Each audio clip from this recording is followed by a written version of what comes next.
Hello and welcome to FPL Have a Beer. As usual, my beer is not showing up on the camera. Where I invite you to join me to have a beer and talk about FPL. Please like to help get the video out there. Please subscribe to keep up to date with this interview series. And also, I've started a new preview and reaction stream for the new season of Fergie called them the FPL Podcast and the FPL Lock-In. To keep with the beer thing. And if you'd like to support the channel even further, please press the join button to check out memberships. Welcome to another interview in the Meet the FPL Managers series. I've decided I'm just going to call it that now and not go back and forward between that and Meet the Content Creator. I've changed the name of this so many times. Right, ask one of our lovely FPL content creators to come on, chat about their experiences of FPL content creation, their thoughts on FPL and mental health, and we have a general chat about FPL at the end. And we're actually recording this on the day was planned to be, but we're recording it on the day that FPL was launched, so we'll give our initial sort of thoughts on that, I guess, in this one towards the end. So for the latest entry in the series, I have the pleasure of being joined by the host of one of the best FPL podcasts out there, Fergie of Fantasy Football Hub and the Green Arrow podcast. That got the name right?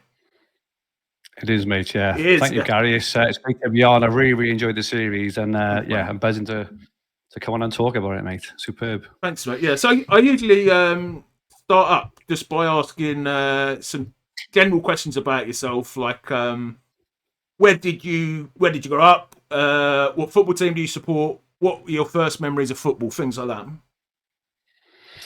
Yeah. Well, I'm a Spurs fan, which is a bit strange being a Welshman. I was born in South Wales, but so all my friends, actually, the school I went to, were all Liverpool and Man United fans. There was a sprinkling of Cardiff fans. I was born in Barry Town, Jenner Park. Those who remember the European Cup in the 90s may remember some big nights with Aberdeen and Dynamo. Can't say I can count myself in there. Shevchenko and Rebrov played at Jenner Park in Barry back in the late 90s, early 2000s stuff. But yeah, I was a Spurs fan.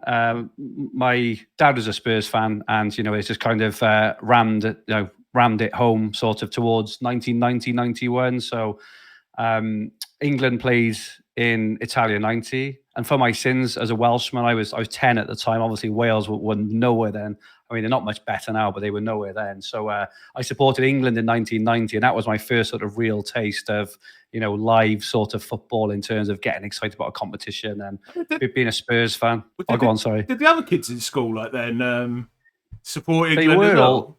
Yeah. I don't really know why at that time. It's changed a lot recently. I don't know if it's because Wales have improved a bit. Qualified, didn't they? Yeah. At that time, it was all about it. And I was a Spurs fan, so obviously Lineker, Gaza, loved it, like staying up late and watching the penalties and this and that. And obviously Spurs won the FA Cup in 91 when at the time I didn't know, but they actually peaked in my lifetime almost, because since then they haven't done much at all. But so being a Spurs fan and being a Welshman has been a tough slog for the last 30 odd years. But yeah, so I think I saw Spurs play in Villa Park. Went with my old team, 91 and 92, and saw them in the flesh. But yeah, all my sort of era around those 90s was Klinsmann, Sheringham, Anderton, Barmby, and further on in terms of idols and things. Berbatov. I think my favorite ever player. He's a player. I think James of Planet FPL is a big fan of this player, but Moussa Dembele is one of the most underrated footballers I think there's ever been. But we've had some legends along the way as well, Bale and Kane and stuff as well. That's some great players, haven't you? Yeah. But we've had a lot of disappointments as well. You're the second Welshman I've had on. I had Nathan Bacon on. You were Nathan, I had him on towards the end of last season. Cool. So I'm losing my way in my script here. Your best moment as a Spurs fan would be the 91 World Cup. Were you 99? I was only 11. So it was a long time ago. Actually, I think I was only 10 at the time. It was a long time ago. Favorite There hasn't been that many, really. I got to be honest. I'm trying to think of a few that Matthew stands out there. Carabao Cup, wasn't there, in the 2000s? There was 2008 or 9, the Woodgate header. I think the biggest high I've ever had was the Lucas Moura hat trick in the Champions League semi-final. That was absolutely unbelievable, and and also the Gareth Bale hat trick against Inter Milan when he suddenly burst onto the scene. That era of Gareth Bale was just incredible, and that year he scored so many match-winning goals, and obviously being a Welshman as well. So there hasn't been that many highs. Actually, there's been a lot more lows and highs. We have the odd result. We've beaten Man United a few times over the years. We've beaten Arsenal. They tend to be our highs, but I think that Lucas Moura hat trick against Ajax that got us through completely unexpectedly into the final. We obviously lost to Liverpool, but that was an incredible moment, I think. Yeah. Do you remember that game? The younger listeners probably won't remember this one. I think it must have been late, even mid-90s, when they went 3-0 up. Man United. Yeah, and then ended up losing 5-3. 5-3. That was an incredible game, wasn't it? Yeah, I think like... It was... No, I was going to say, I was playing that afternoon, and at halftime we went into the changing rooms and we checked our phones, and we were playing...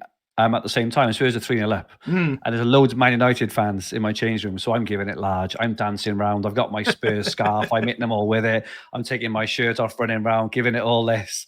Well, you can imagine what happened to full time when we got back and looked at our phones and the score. I got absolutely mobbed. But yeah, that's just Spurs view. That's just being Spurs view over the years. So excited for the new era, I think. Oh, of course, and you won the bloody. I'm completely forgetting. You won the. Yeah. It was league, didn't you? We did. It was a. I think for me, and I know a lot of Spurs fans don't agree. It was a touch underwhelming for me, just because of the way the final went. Like, it's an English club as well, wasn't it? Dreadful. United were awful. Spurs weren't much better. They were just better on the night. But after such an embarrassment of a season, it was a touch underwhelming.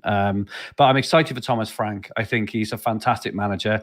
I think we've got a good group of players that he can get a lot out of, and I'm pretty hopeful for a solid season this season. Have you signed anyone yet? Notable. We've signed Kudus. Yes, off West Ham. Yeah, he's been the most notable one, and we almost signed Gibbs White, but that hasn't happened yet. As of the time of recording, Kudus is coming at 6.5 in the game as well. I think he's going to probably be quite a popular game week 1 template pick. Possibly. Yeah, home to Burnley, home to Burnley, and he played well in the friendly on the weekend as well. So I think if we can get Gibbs White as well, I think we got the makings of a good team. I think we got a really good first 11, but we'll have a bit of depth then as well. There'll be 4 positions up front up for grabs with 6, 7, or 8 very, very, very good players. So. Yeah, excited, but I think that Frank will hopefully, if he can bring the philosophy and quality that he's sort of built into Brentford, into this Spurs team, hopefully will be tough to beat and score lots of goals. So yeah, exciting times. Hopefully, they'll definitely be. We'll talk about it later. I think they're going to definitely be big in the game week 1 template. But I think so. So when did you first get into fantasy football, mate? Be that FPL or a different version? It was back in school. It was we played some really weird hybrid game with sort of pens and paper and exercise box. I don't even know why we did it, but we had a mixture of the Premier League and the Italian League, Serie A, for some reason. Like, I remember my team having like Jean-Pierre Papin, Gabriel Batistuta, and and Teddy Sheringham was my front 3. So. That was my first I remember it being my first sort of interaction. And I actually heard it wrong. They were calling it fantasy football, but I heard it as fancy football. So I actually wrote down on my book fancy football, because I never I was like 13 or something. I never heard of it before. So that was my first sort of thing. I really, really enjoyed it. We took it really seriously. We had a budget each week. We had meetings each week in school. We'd all go to the library and do these drafts and do cool. all bits and pieces. And we used to watch all the highlights and and get the scores and stuff. And then after that in school, then I found the Sun Dream Team game and the Telegraph game. It's sort of mid-90s, but back then there was no content at all, or none that I knew of anyway, and it was all sort of working out yourself. You weren't supposed to use them unless you were over 18, were you? Because of that's right. Yeah, but you could just sort of. It changed over the years, but you could play by post, or you could play by tapping the number in your phone. Remember the old phone handsets where you go like beep beep, and you could, if David James was 001, you go 001, and it would say, oh, you picked David James. So I've told this story once before, but I tried to set a team up back when I was about 13, so it would have been about the mid-90s, and then I got to my last player, and my mum came in, and because it wasn't supposed to be a premium line, I had to slam the phone. Expensive, wasn't it? Yeah, exactly. I had to slam the phone down the road. Sorry about it. Sorry. So no, fine. No, it's really expensive, and I can't remember when they brought out sort of actual mini leagues online, but well before that was in kind of in college, well, in school or college, and then later on into work, we used to have your own mini leagues where you'd have a pen and paper in the Sun and the Telegraph. Right. at this time, mainly in the Sun it was then, and you had to buy the paper every day or every week, and get the ratings out. Or that player had a 7 out of 10, so you get 3 points. You can imagine how long it took to do it for. And even then I wasn't even using sort of spreadsheets, but that was the earliest takes, and that and then you started playing online and spreadsheets and just spreadsheets. I mean, my nickname back in my old thing was Spreadsheet, just because I was just all over them, loved it, loved the planning of everything. And even if you used a spreadsheet back in those days, you had a massive advantage over everyone else, because you didn't have all this stats and data and optimization tools and bits and pieces. So a bit later on then, I found an online forum called, I still don't know if it's either called FISO or FISO, but that was maybe sort of mid to later 2000s, and it's still live now. It still works now, where I found like-minded sort of managers in these forums. And I was obviously searching for Dream Team, searching for Telegraph, and I was like, oh my goodness, there are these other people, these other saddos, weirdos like me, who have got this absolute obsession with fantasy football. So FBO would have been up and running then, but you weren't playing it. I wasn't playing at all. I'd never even heard of it. I'll come onto it now, but I'd never even heard of it. So I was all over the Dream Team and Telegraph stuff at that time, all in the sort of early to later 2000s. And I kept looking for FPL tips. Not FPL tips. Fantasy football tips. Fantasy football, this, that, and the other. Chat rooms, discussions, and stuff. And then I started looking on FISO, and there was this FPL all the time. FPL, and I just what is this FPL? I had no idea. And bear in mind, I've been playing fantasy football for it's interesting. You didn't know, like 15 years at this point. I was what is it? And I went on it. I looked at it. But because you couldn't win anything, I couldn't understand the whole thing of why you'd even play, because the other games had massive prize pools. I mean, the first prize in Sun Dream Team in 2010 was 225 grand. That was the first prize to Sun Dream Team back in 2010. That was right. It was absolutely crazy.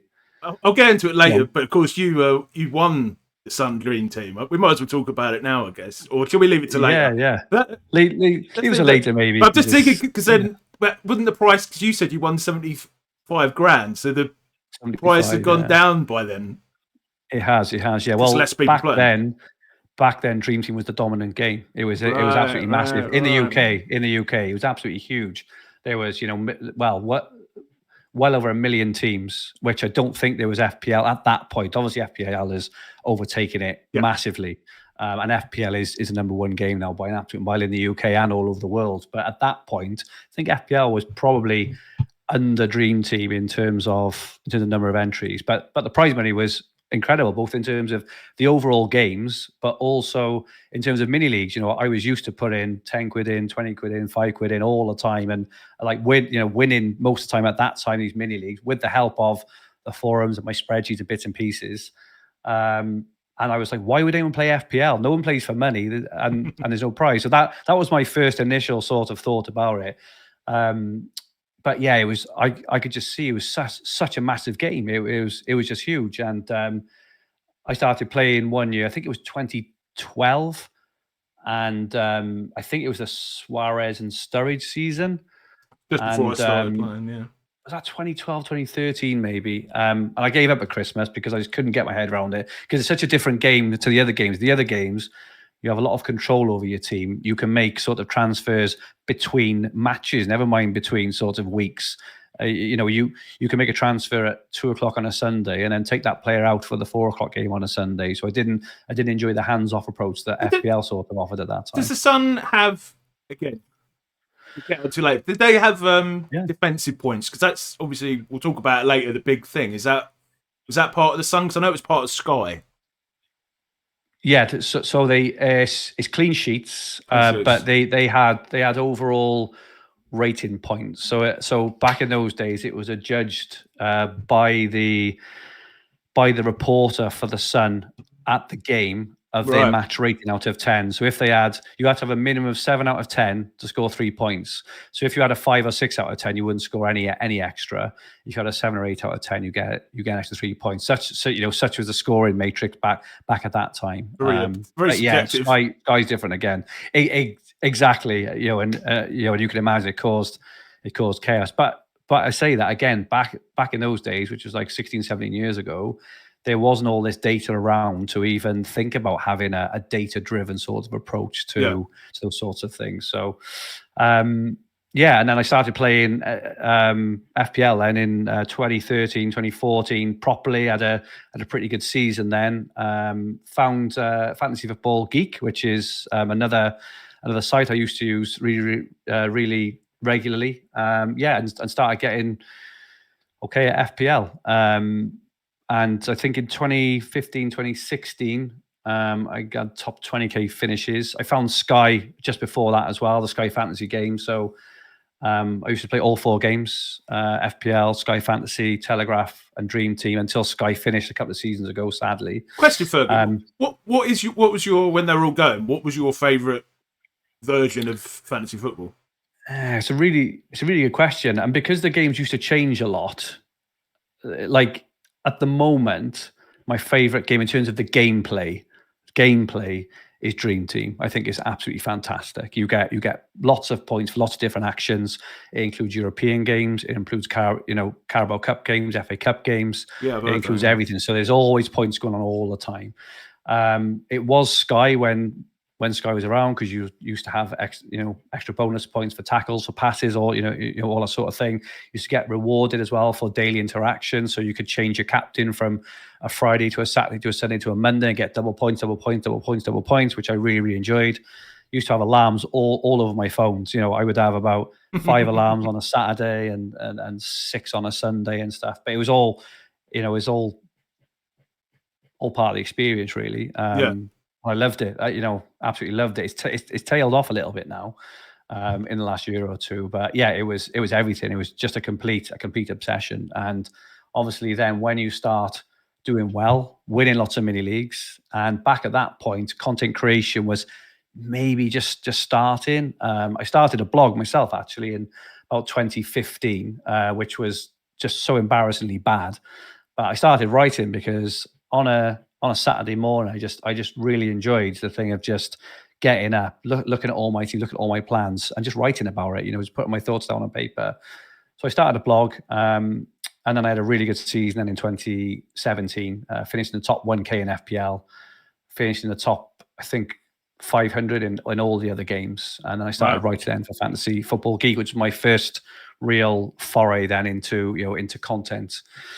So creation then 2017. Yeah, so I sort of use that as sort of gateway to move into the next part. So yeah, you're writing your blog, and I'm guessing most people will know you from Fantasy Football Hub. Like, how did that sort of come about, and that progression continue? Yeah, so I wrote a team reveal for Fantasy Football Geek, and again, even back at that time, I know the word, or the term team reveal now is everywhere, but it was very, very rare in those days.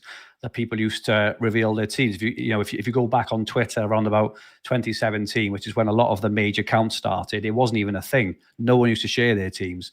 So I wrote it for Fantasy Football Geek. So can't escape them now. You can't escape them now. Exactly. Sorry, mate. No, it's fine. Exactly that. And I'd always wanted to get. I always wanted to do a podcast. And the Telegraph, which I played, had never ever had one. But I have got, and I used to have even worse. A really quite debilitating stammer, which I've still got now, which I can hide 95% of the time now. But when I was younger, I just couldn't even speak. I couldn't speak till I was about 30, which as you can imagine.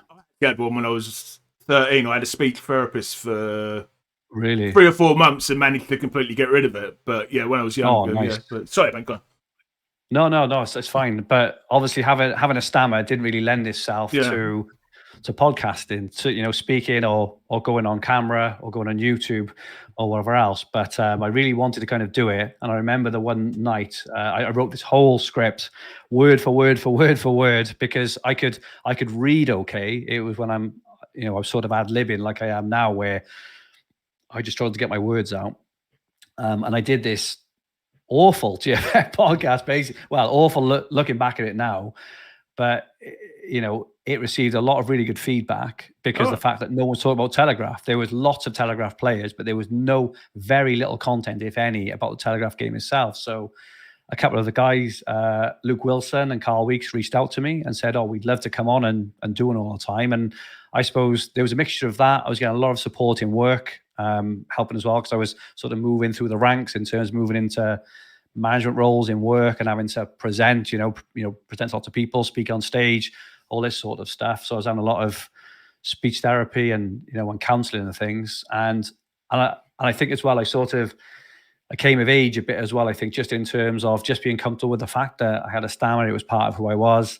And that's just it. And I think all those things combined have sort of led itself to what I can do now, which is speak in my very own authentic way, which includes lots of pauses, lots of exchanges of words, lots of different sort of mechanisms of coping with it, which I'm doing now as I speak in this very sentence.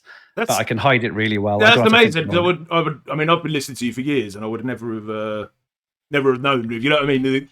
Or that you're using techniques to. If you get what I mean. Every word I say is there's a mechanism there, and it's built in now. I don't have to think about it. It's built in, but yeah, it's really, really tough, But saying that, I think that I'm a firm believer in sort of butterfly effect and things like that. That maybe I wouldn't be doing what I'm doing now if I didn't have that sort of inspiration to actually get up and kind of do it and stuff. So one thing leads on to another. But I had some horrendous experiences. Like I worked at McDonald's in college, and they wouldn't let me on the till. Really? I've had to call out my son from school. They've said, who are you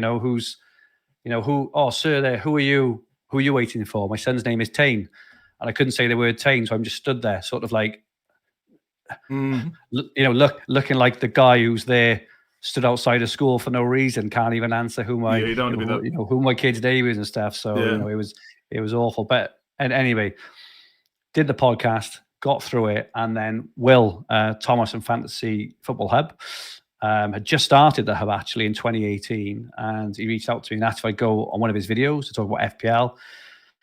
And I got to meet him, and we clicked right away. He's such a great guy in every way. And we had a chat after the video I did, and because he was looking for someone to write some content for him around Dream Team and Telegraph and stuff. And we had a chat, and I helped him out the 1 year then.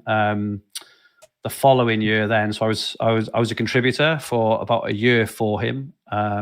Did they go straight onto YouTube because I know like Scout took years before they started uploading to YouTube. But I'm imagining the hub would have gone straight on because YouTube was bigger by that time, wasn't it? Will started it by himself, I believe, in 2018. Right. And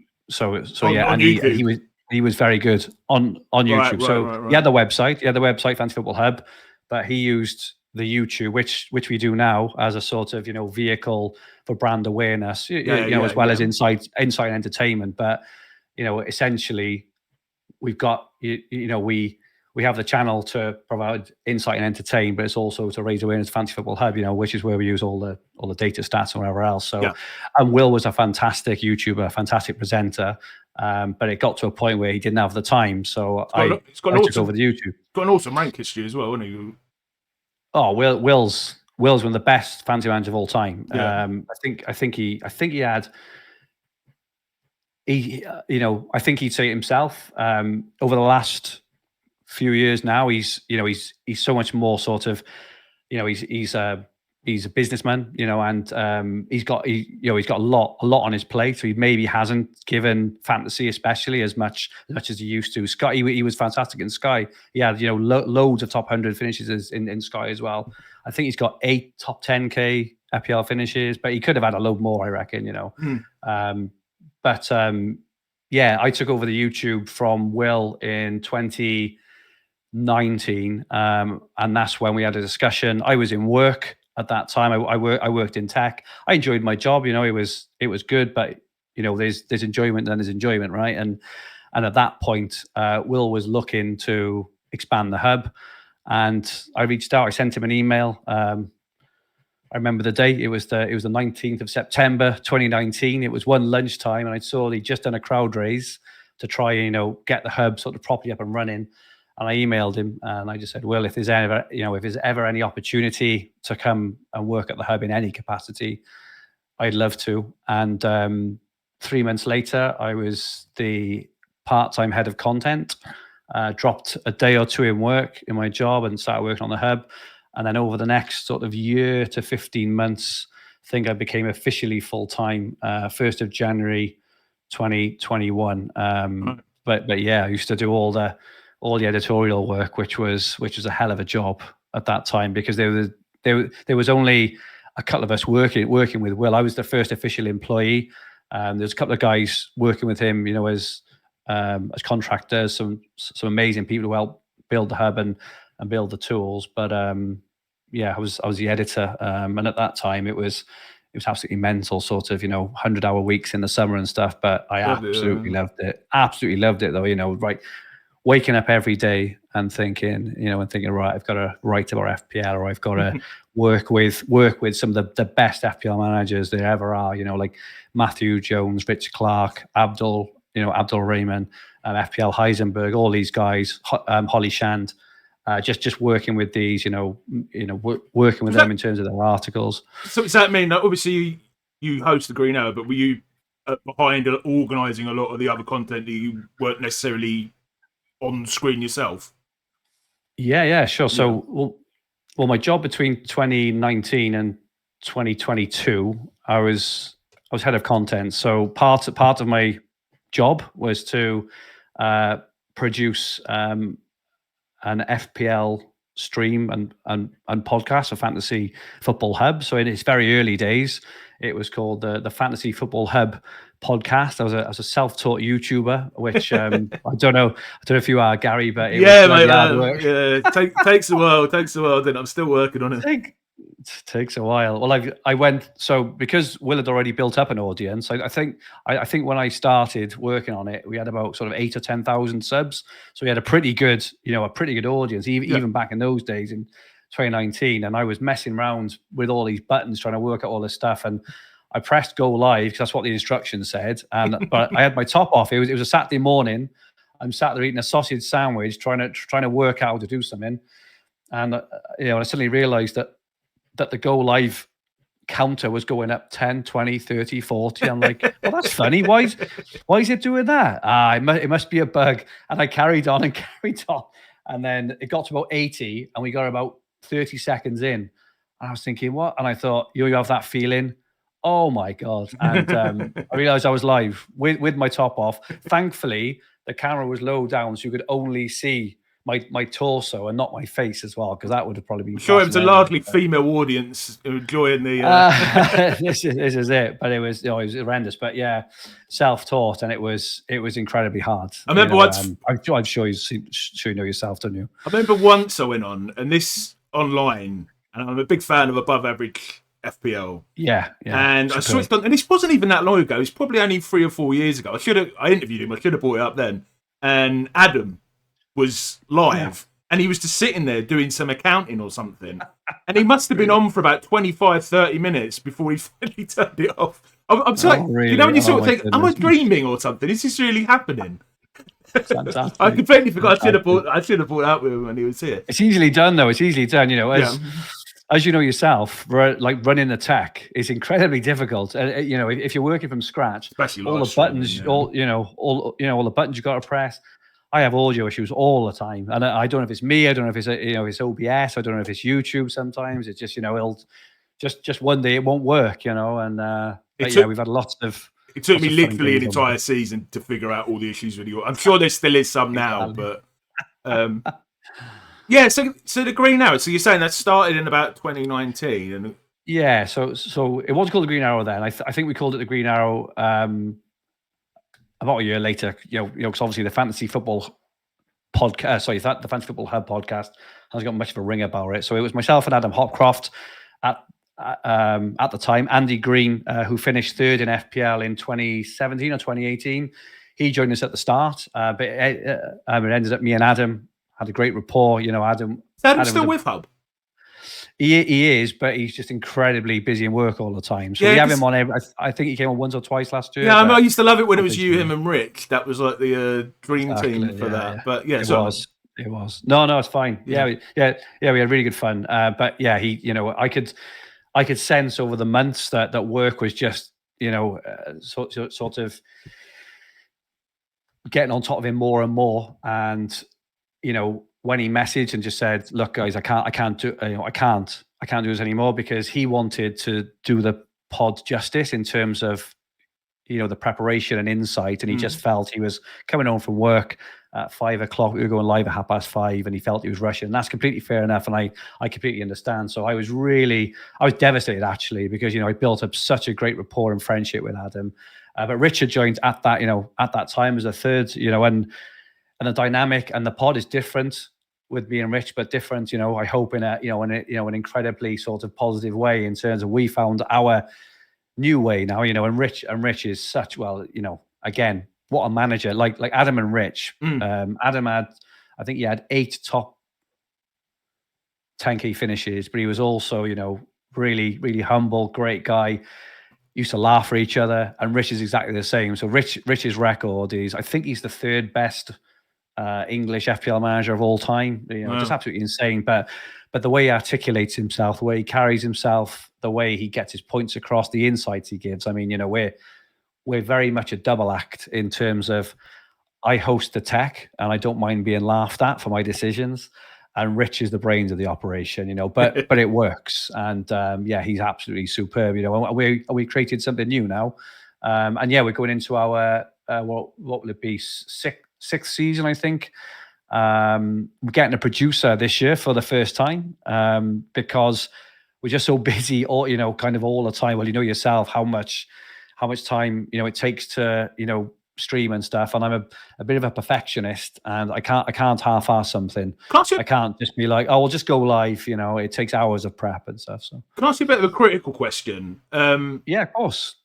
I mean, I'm a big fan of Green Arrow, but I have to admit, I don't watch it as much as I used to, and the reason for that is because you go so late in the week, because you're usually on a Thursday night. Do you ever what's sort of like thinking of having it at that point rather than earlier in the week? The thinking is primarily we've probably got as much information as we're going to have, because what used to happen, we started off on a Monday, and then we moved to a Tuesday, moved to a Wednesday, and moved to a Thursday. Because what was happening was we were going live on a Monday or Tuesday, and by the Wednesday there'd be a Champions League game and someone would get injured. Yeah. And so basically all the content we did is just done, it's cooked. And there was, I think 2 seasons ago, or 3 seasons ago, the season just after COVID, where things were just moving around left, right, and center. We were just like creating content, sometimes within an hour or two. The content was dead. It kind of meant nothing because a fixture had dropped or something had changed, and we just got we just got so fed up with it that we found this Thursday sort of late afternoon slot, which is late, but we found it works for us both in our personal lives, but more so, we've probably got as much information as we're going to get. Obviously, there are games on Thursday evening, but for us, it's not about kind of maximizing views or ad revenue or or stuff. It's not about that for us. It's just about putting on a really hopefully entertaining and insightful show that our very, very loyal watchers and listeners really, really enjoy, and that's what it is for us. It's not about the kind of optimization of anything really. We're very fortunate in that aspect, in that because we're not full-time YouTubers, because it's not our day jobs, and we're not looking to go into that full-time in the future. We can just go and enjoy it, and any sort of ad revenues goes back into the hub, goes back into the production. We buy new microphones or buy whatever else, but it's not the number one thing. Which go. Sorry, Guy. One of my fondest memories of, I've only been creating content literally since last October, but as a FPL fan, was you were doing, you probably won't remember this at all, but you did some watch-alongs during COVID. I did. They didn't get that many views. I don't think they generally get many views. I was in the chat. Really? Because I was in the chat and you did a quiz, and I think I managed to win it. I don't know if you wouldn't have known that I managed to win it. I managed to get 10 out of 10. It was just like questions during half time. Amazing. It was, yeah. And just like because you're actually chatting to a content creator at some point, because there's not many people in the chat, so it always stands out in my mind. So that was amazing. Yeah. We had me and Rich. It was me and Rich. I used to write a quiz for Rich all the time. And we had others on. We had FPL Harry on one time. We had a John Nellis on as well at times. But me and Rich almost. But it was tough, because that was my first foray again. I was very early in my YouTube career, and I didn't realize how much CPU all these different apps used, having open all over my screen. I used to have like eight window sort of captures all over my screen, and my laptop would be screaming at me, and the quality would reduce, and I get a bit of lag. I didn't know why, and all this sort of stuff. But it's because I was getting the live scores, the goals and assists, the this, the that, and stuff, and it just wiped out my laptop. But I still think, even now, I think it's a good idea, and I think that I personally think at some point, on Soccer Saturday in Sky, I think in the next 5 years there will be a fantasy pundit on there talking about what the goal means from a fantasy perspective. I think just the way that fantasy sports, fantasy football, especially FPL, is going, I just think it's just getting more and more and more prevalent. And they do it for American sports, and I think it'll move that way with us as well. Yeah, it's just they just never seem to get many views. Even like Let's Talk FBO Andy, if he that's one compared to his other. Obviously, it's Let's Talk FBO Andy. He's going to have a couple of thousand, but nothing compared to what he'd usually get. You know what I mean? It's I think it's because people primarily watch YouTube, casual managers anyway, just for tips, right? And so exactly at that point, it's kind of gone. So I think you're only watching it if you are ridiculously into FPL. If it's your whole, because you have the sort of mixture, don't you, of the hardcore and and the casual audience all week who are looking for tips, looking for advice, looking for a really good listen.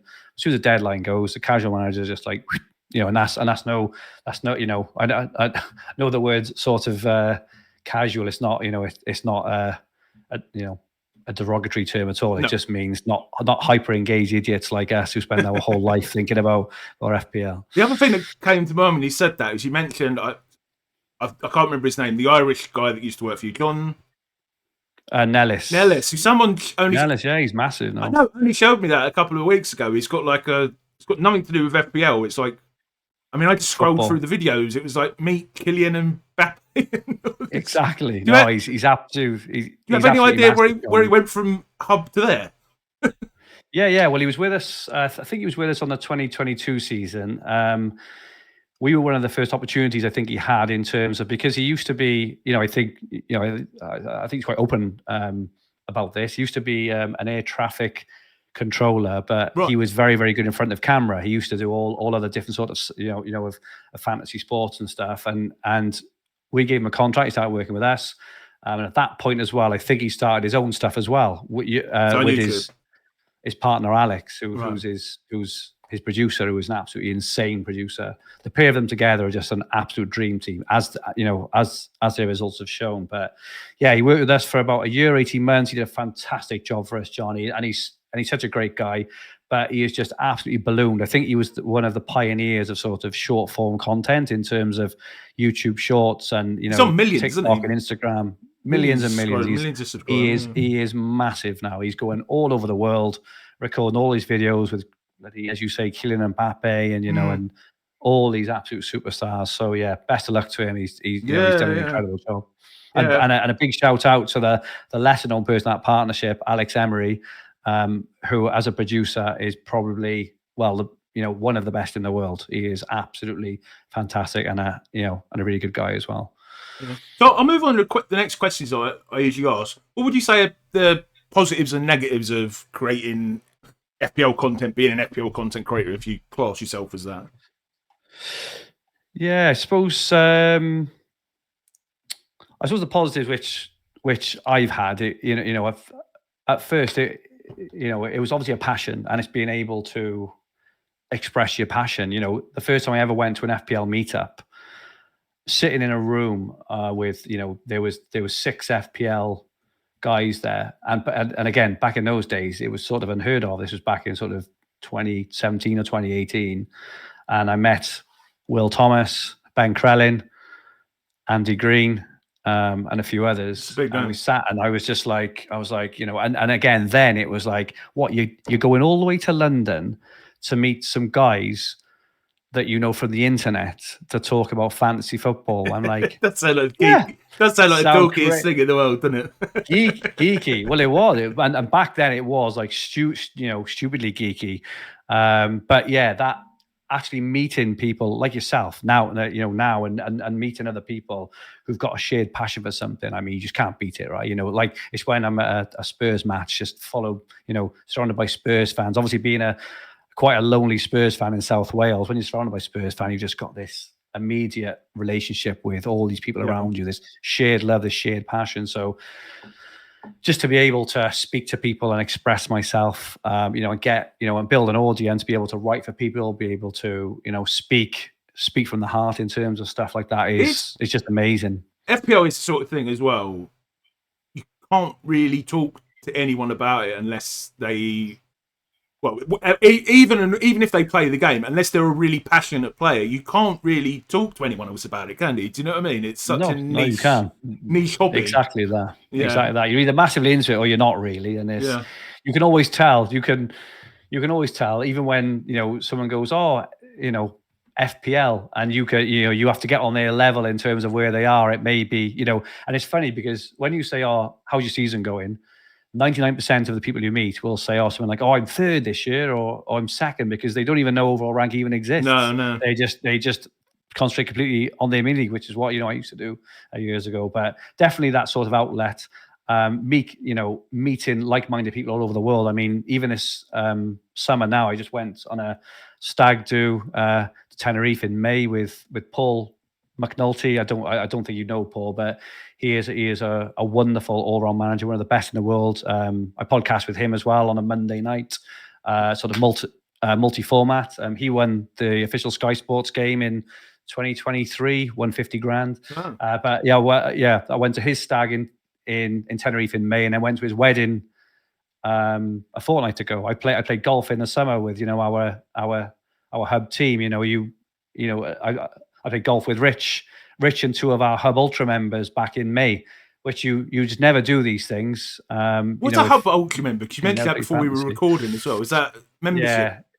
Yeah. So Rich is our sort of head of ultras, and it's a personalized service. So we have like a starter membership, a pro membership, which is the most and the common one, but the ultra membership is the one which Rich runs, which basically you can, Rich will review a team personally, work, and kind of work with you. He has Zoom calls with them. We sometimes meet in person and, give them early sort of beta access to new features and bits and pieces. So it's just another tier. But we had a game of golf with them in May, and it was absolutely fantastic. Cool. But all these things, all these people I know, all these experiences I've had, you would never I'd never have had if it not been for FPL. Fantasy Football Fest. I'm going this year for the first time. Oh, you are brave. Yeah, I might be going. I might be going, but obviously, game week one is the hub's busiest day of the year, as you can imagine. It's difficult, so even I wouldn't live stream on that day, but just as an FPL manager, I'm like, I've actually booked a hotel, even though I live in London, just because what I'm planning to do is go up to my room in the hotel room at like 5:30 or whatever, watch Let's Talk FBO Andy deadline stream or whatever, and then head back down. I'm not sure. I'm not trusting their Wi. I know they've said they've improved the Wi-Fi access in there, but I want to be alone at that particular time. I'd be a bit careful. Yeah, definitely. Yeah, I think it's a really good idea. I'm hoping to go, but it kind of all depends what's happening with the hub with that day, because it gets absolutely crazy on there. So I don't even think I've ever mentioned this on this channel before, but I do research into FPL and mental health. Okay, it's part of my day job. Wow, amazing! And I was invited on BBC Radio 2 last summer. They wanted me to go in live and do an interview about my research during the build up to the deadline. This is before I started the YouTube channel, and my incredible opportunity for promote my research and that. I said no, sorry, I can't do it. I was going to miss the deadline. Yeah. So I got them to do I went into the BBC and did an interview at like 1 that afternoon, because they only contacted me in the morning. It was like a half an hour interview, but they cut it down to like a 4-minute clip. Oh, really? Anyway, sorry, mate. Sorry, yeah, but no. It's really interesting. Yeah, and and well done on having those sorts of opportunities. It's a massively important thing, as we all know. So yeah, superb. Well done, mate. But I can't believe you didn't go because of a deadline. That is it was the first deadline of the season. It's just like, there's nowhere else apart from your. Anyway, sorry, mate. So any other? Is there any negatives or just positives? Yeah, just on positive. I think helping others is massive. I think just the fact that you can speak to people, and I think we underestimate how much we help other people. I don't just mean in terms of fantasy tips, right? I mean just in terms of being a voice, or being a person that people say every week. You asked me earlier, why do we go at the same time every Thursday? And another reason why we go at the same time every single week is because we really like to give that consistency to people. Yeah. To know, 5:30 every Thursday, you can watch the Green Arrow. Whereas, I don't like to do, Wednesday night sometime when we can, when we've got time, Tuesday lunchtime, Thursday, or whatever else. And that's one of the reasons. So, and during COVID, actually, we had some incredible messages. We sent out a survey from the hub, and we had one message which I cried. I was just so taken aback and so because the guy messaged in and said, he said, I've only, man, a few words, but it was, I'm paraphrasing, but he said, you guys carried me through COVID in my darkest days. Thank you so much. And I was just like absolutely, completely blown away by the impact, which for us, we're just having a bit of a laugh chatting FPL, but thinking about it, there was just nothing for a lot of people in those days, was there? But, and here we are just having a laugh, it was me and Adam just having a laugh chatting about FPL, but it meant so much to so many people. And I think you'll find with your videos and your content and other content creators, some will know and some won't, but they do actually impact people massively. I have chats with people at times where I come away, I think, really? I'm just like, wow, they're like, oh my goodness, every week, don't never miss it, and all this stuff. And it's just, it means so much, and it keeps you going as well, because even when, sometimes you've had a shitty game week, or you're just not feeling great, it keeps you going. I'll say something. I'll use his FPL handle, but just on what you're saying there, his FPL Andy's handle's Fantasy Fluker, and he sent me a random message on X last night, completely out of the blue, saying basically, I've watched every single interview, absolutely love it, just want to say, keep it going and stuff. And guess who he asked me who I should ask on? I don't know. Go on. Really? And then I said, funnily enough, I'm interviewing him tomorrow. But his messages like that just, he actually said you and Adam Hopcroft. but Rich Clarke actually, sorry, but so it's just it was one very coincidental, but two, just it's lovely to get things like that, isn't it? Oh, it is. It's class, and I think you'll ask it later actually about kind of when you get seen or recognised. I've had one or two of them as well, where you're just absolutely blown away by how I feel, by how we've made other people feel. I know I don't want this is not a braggy thing at all. It's just I don't think that people realise sometimes how much impact we have on people's lives. Because for some people, we're the voice in their ear, or the person on their screen every single week who they listen to, who they relate to, either as a content creator, but as a person as well. We had a conversation at a wedding. In that wedding I went to a few weeks ago, I had a conversation with a person, and I can't, again, it's like I'm paraphrasing, but he was like he's had a conversation with his friends. He was saying that my voice that he listens to in his ear is just the most sort of soothing sort of, and I'm like, what? I'm like, what? This Welsh pawsy guy who just speaks bullshit about FPL. But you've been doing it for so long and so many years that you get into routine. And I've got my favorite sort of podcasts outside of FPL as well, who I can relate to in terms of thinking, as soon as I get a new episode, I'm like, oh, amazing. And this guy speaks, and I'm like, oh, I just love it. And to feel that you have that impact on people, my goodness. I mean, it's a very gentle accent, the Welsh accent. I've always liked the Welsh accent. I know I've got Welsh family, but yeah, no, it is. It's like I'm quite mixed, because I've been between sort of Barry and the Valleys, so I've got a bit of a Barry twang, but I've also got a bit of that sort of Ron the lilt as well. So, but yeah, no, it is a nice accent. It's my favorite accent, strangely enough. Not my own one personally. I mean the Welsh accent generally is someone told me once. I won't name them here. Well, actually, I can't remember who it was. The reason they reckon Let's Talk FBO Andy does so well is he's got such a voice that you can just be listening to, and when you're doing the washing, without being offensive, when you're doing the washing up, when you're doing the hoovering, when you're walking to work, and it's just nice to listen to. Exactly that. Not nice to listen to, and obviously what he's talking about is good to listen to. Yeah, he's very well, Andy's the master, right? In terms of in terms of engaging, in terms of conversation. Adam Hopcroft was the same as well. That sort of gentle, sort of brummy way. If I enjoy listening to people who speak a bit slower as well.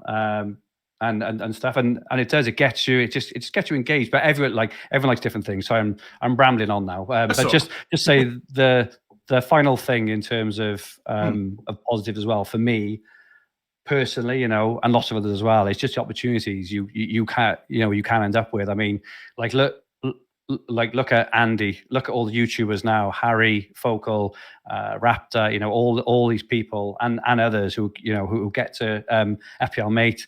Get to go full time doing. I mean, it was even 10, 15 years ago. As in what, really full time FPL YouTuber? Even 5 years ago.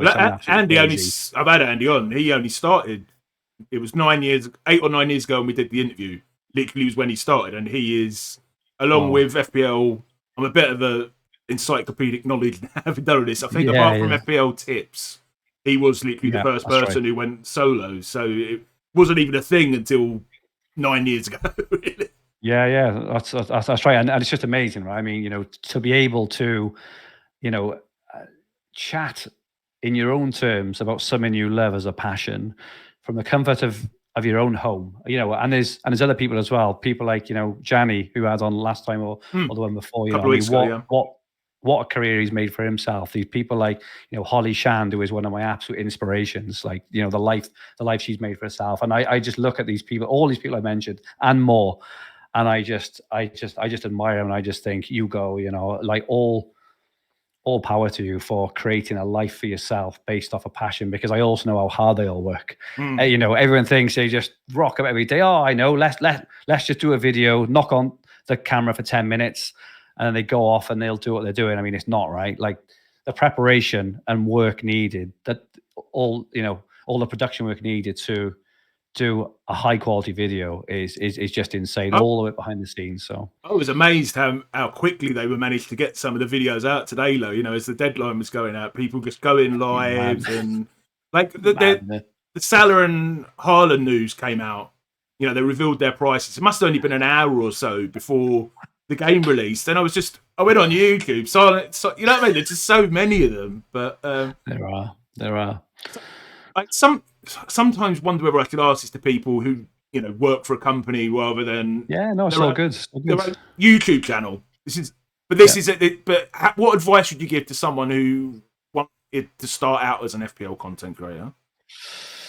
Who wants to start out? I would say, well, the very first thing I would say is just do it, like as early as you possibly can. I think I've listened to a couple of your other interviews, and I know it's a common one, but you speak when you're speaking to people like Gianni and Mark Sutherland and all these people, and they're just saying just do it, absolutely do it. I mean, like, you only live once, right? I mean, what is literally the worst thing that can ever happen is you do a video, you don't get any views. Okay, do another one, learn and do another one, and then you'll get a few views, then you get a few more, and you get a few more, and it only takes a bit of luck sometimes in terms of, say you manage to get, you have a ridiculously quick start and you get in the top 100 in a few games. We've seen a few YouTubers, haven't we, who have suddenly just flown up, got 1,000, 10,000 followers. Focal was number one for a while, weren't he? And then he exactly. You need a bit of luck. Like I say, luck. I don't mean luck. I mean luck that it coincided with his YouTube journey. Yeah. But you make your own luck. You absolutely make your own luck. And I would just say, just do it. And there's so many there's so many obviously big YouTubers. There's so many up and coming ones who've got some incredible stories. And you don't, it's hard, but if you put the time in, you put the work, I truly believe that anyone can get to where they want to be. I think a few other things is consistency, which is hard. You need to, I think you need to commit. I think James Planet FPL said, if you're not going to do 50 episodes, don't do a podcast, because you might do 30, you're not really getting anywhere. And then maybe the 40th or 50th are the ones that, that kind of bang for you. And enjoyment as well is key, right? I mean, there's no point doing a YouTube video or trying to make a career out of something if it's forced. I think a couple of things I've learned over the years, and I've learned as I've gone along, sort of later in my journey. And again, I always take inspiration from other YouTubers in the space. I think authenticity is something which I picked up along the way. And I don't mean authenticity in my passion for FPL. I mean in the way I speak. So when I first started doing it, if you watch some of the first ever episodes, I was so wooden. I was so nervous. I was so, and welcome now to Fantasy Football Hub. Now we are going to talk about Aguero. And it was just like so unengaging, so boring. But tell me a bit, Fergie. I actually read. Yeah, of course. It's not FPL, it's a political channel I listen to. And the guy who does it just talks a lot about YouTube in general. And he said, apparently there were studies done, and the most important thing for someone to keep on listening to you is genuineness and authenticity. Absolutely. Like above everything. Like, and I'm sure that applies to. I completely agree. Applies to FPL as well. Yeah. You can tell if someone's speaking from the heart. Yeah. You can tell, because it's very hard not to listen to anyone about anything if they're talking from the heart, and you can tell when someone is and when they're not, when they're reading a script, right? So it's when reading the news. So like authenticity, personality, your own personality. I can be a bit silly sometimes. I always laugh at myself. And my wife at the time and my kids would be like, "Dad, why are you so serious on the pods for? That's not." And I was like, "Really? Am I? I didn't even realize, And then I had a tip actually, and it was off someone, and he said that he follows YouTubers not for the tips so much, but for their journey. And I was like, what? Because I only ever used to watch YouTube, listen to podcasts, purely for tips. The entertainment was very secondary, but I do think the world has changed in terms of that. I think entertainment value now, and I don't mean like sort of laughing and joking, but being engaging, I think is at least as important, if not more important now than the actual tips themselves, because there's so many sites like Hub and and kind of everywhere else. And there's so you can find the best transfer in a heartbeat now, can't you? I mean, you do have anywhere really. You do have channels now like, well, this one's not strictly always about FPL. Like this certainly his interview series isn't, and then you got like Yelena's channel where she's doing the vlogs, which always come out after the game week. So you're not going to get any advice to them. You got Juice, who half that show really has nothing to do with FPL. So it's certainly a move towards that. Definitely, that sort of thing. Yeah, I agree, and I think as well in terms of growth, and this is something we've really focused on with the hub as well, is in terms of everything I said, enjoyment, authenticity, just do it. Absolutely. I think if you want to grow, you need to understand what the audience you're not capturing is, what they are actually after, and that's a hard thing to kind of do, right? But understand the profile and behaviors of the people, of like why aren't they watching you? And it maybe you decide, actually I don't want to be that. Fine. I don't, if they're after, people eating chilies, great. No, that's not me. But you may be doing stuff which actually, you may not be doing stuff which you may not think actually, I really want to do it, but I don't think I would enjoy it. The people are crying out for. And I think that's what we changed on the Green Arrow a few years ago, very, very purposely. Is we felt that we were trying to be a bit too much like other pods and other streams in terms of we were very data driven, because we had Adam and Rich, especially Adam was a very data driven manager. Right. Whereas what we were finding at that time was actually people weren't joining it. Well, they really enjoyed Adam's insights, his data driven insights, and an incredible manager. But probably 80% of the comments were around the rapport and the fun we had. Yeah. And it was like, oh wow, it was a real turning point in terms of us understanding what people listen for. They want good advice, they want tips, right? But they also want to just listen to two guys who love FPL, chatting, having fun, taking the piss out of each other, and hopefully talking a bit of intelligent FPL as well. And we made that very deliberate move a few years ago, and that's what Rich and I have kind of carried on, and like I say, have forged our own brand. But yeah, it's just very much we don't present lots of stats because it's not us. We'd be forcing it.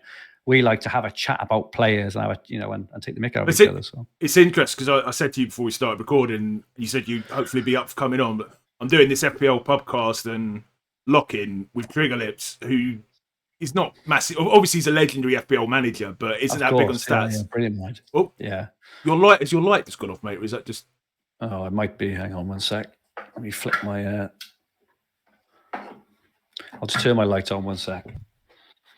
Yeah, sorry about that, viewers. Fergie's got his light back on. Yeah, but I was saying, like, the way we're basically promoting that as being. I mean, we're giving the money for the stream to charities. Part of the reason we're hopefully going to stand out a bit, but also it's going to be lads in the pub chatting, because I do get bored of just seeing the same stats over and over again. You've seen them once, you know what I mean. You've seen the same XG stats every week. 100%. I want to hear people's opinions, not just the same regurgitation. Exactly that, and that's why we try. We do. I think we try to be different, but it sounds like you're trying to cater for this, a similar audience to us as well, in terms of the people who just want to chat FPL, right? Not look at. I think everyone else is moving in. Well, a lot of people are moving in the opposite direction. Yeah, and they just and they'll have their audiences, but we know what our audience likes, and it's that little mix. We sometimes chuck in a few stats, but we definitely don't drive the whole conversation around it. And I think that our listener base anyway enjoy what sort of what we do. And I think your idea is a great one. And the pod I do on a Monday night, what I mentioned, is called Nip and a Half. The guy I do it with is Scottish, and the reason it's called Nip and a Half is that's what that's what you have in a pub in Scotland. There's a couple of the guys on one of our streams said, "So I'd love to just be sat in a pub with you and just listen to you two talk." And we were just like, "Well, yeah," because what we used to do, funnily enough, and you've probably done this, right, yourself, and I do it with Rich sometimes. I did it with Adam. We come on for 5 or 10 minutes. I'd set up the camera, we'd set up the stream, we do the sound check bits and pieces, and we just chat about our game week, right? and we'd have a really good laugh while we're doing it. And then by the time I said, right, let's go live, we'd already given out all the great content, all the heartfelt, for fuck's sakes, and all that. That's what people want to actually hear. Yeah, we were almost doing it before we started recording this. We were chatting about exactly. Yeah. And that's the thing which people wanted to hear, and that's why we came up with the whole thing of nip and a half. Is we don't do any prep. We literally go live, and I'll go, "Are you ready? Right. How was your game week?" And that's all we do, and it is brilliant because it is pure raw sort of emotion. There's no pre-planning. Is that part of Hub, or is that just something? It's on the side. If you search sort of nip and a half, we talk about FPL, Dream Team, and Telegraph, and we run a league between ourselves. But it's really good fun, and we just talk. We don't speak before we go live, or if we do, we speak about how's the kids. Yeah, and then it's straight. It's into it, and similar things. With sort of with you by the sounds. The 5 minutes you'll have chatting about it before, save it until you go live, because that's the fun part. That's where the anger or the elation all comes out, and that's what people love. So. Yeah, definitely. Brilliant. So I usually end this section of the interview by asking two slightly more light-hearted questions. So first, I mean, the answer to this is going to be obvious, but assuming you came up with a name, how did you come up with the name of the Green Arrow podcast? I mean, I think it's pretty self-explanatory. Yeah. It was myself, Adam, and Will were just having a chat. We wanted a different name, and we came up with 3 or 4 ideas, and had and had a vote. And when that won, the funniest part is about the logo. So I don't know if you know our logo. It's basically it's the hub sign, but it's turned on the side, and there's a green arrow and a red arrow. And when we had that designed for us, Will showed it to me and said, "What do you think?" And I was like, "Well, you got the hub got the hub logo lopsided." I said, "I don't get it for the life of me." And he said, "What?" And it took me about 30 minutes to realize that it was actually a green arrow and a red arrow, and the name and the name the Green Arrow. And even worse than that, do you know what? Even worse than that, if you look at the Fantasy Football Hub logo, right? And I don't know if you've even seen this yet. I could only ever see a H, right? And I had it up stuck behind me on the wall for 2 years. I had this massive thing. I used to stream with it behind me. I'd worked for the company for 2 years. It was everywhere, all around me. But there are 2 Fs in the logo, which I hadn't seen for 2 years till Will pointed it out. It was mad. But yeah, it was just a vote. I think Adam really liked it, and we went with it, and it's stuck, and it's turned out actually to be a really good, it's a good name, unique and recognizable name. I think so. Yeah. And the last question I ask in this section, I always guess the answer to this one. You're a difficult one to guess for. I'm going to guess yes. Go on. I'm going to guess yes, because you. Not meaning to say, but bald head and the beard, you've got quite an outstanding look. Have you ever been recognised out on the street as Fergie from Fantasy Football Hub?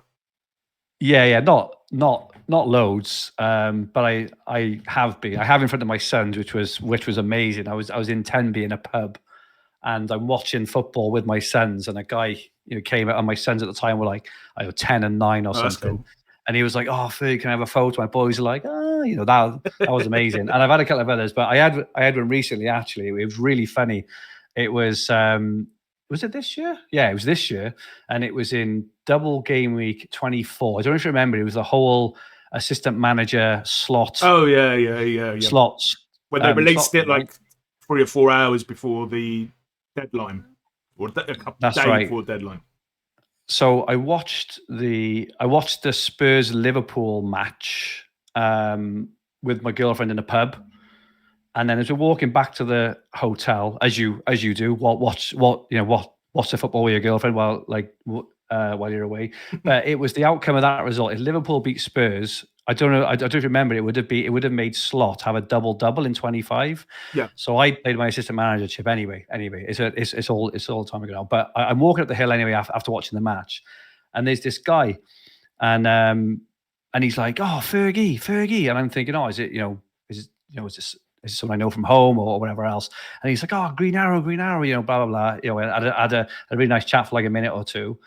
That was on the Wednesday night. Actually, I think that was the Newcastle match. And he said, "If Liverpool beat Spurs tomorrow, it's Slot double." I just remember him saying that. So the following night, we watched the Spurs Liverpool match on the Thursday night. Liverpool won, which meant Slot had a double-double. So we walked home the same way, and this same guy is sat in the same pub, but he's pissed this time, and he jumps on the table, and he's just giving it, Fergie, double, baby, Slot, double. And I'm going, oh my God. I was like, is he mad? But it was just like fantastic again in terms of being in Tenerife of all places and seeing someone who watches the Green Arrow. It's just amazing. So that's one that sticks out, definitely. It's funny, actually. A lot of people, because I asked this question, I mean, this is the 34th one that will be coming out. A lot of the time, it seems to be on holiday. I guess that's when because you're centralised with lots of people from different parts of the country or the world. That's probably why, I guess. Yeah. You think, you'd think a lot of it would be in the UK, but I know a lot of people get recognised when they're away. But I also know that a lot of the Premier League content that people like Mark and Gianni and that have done is shown all over the world, and it's pumped all over the world as well. Massive.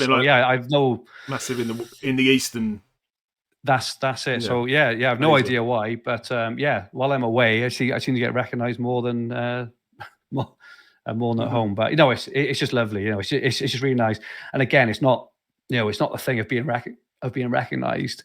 It's, for me, it's always the whole thing of the impact you have on that person and how buzzing they are, and they're so complimentary, and you're like, oh my God, you have no, when I'm just chatting shit about FPL to Rich about, oh, I think we should bring in Mbeumo this week. We have no idea that there's so many people who are listening and just impacting every week. And I always find it amazing. It always really, really touches me and really makes me want to keep doing it.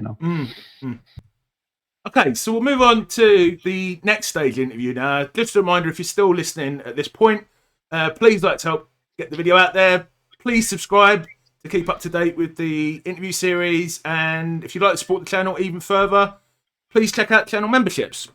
So this section's on FPL and your mood, mental health, Fergie.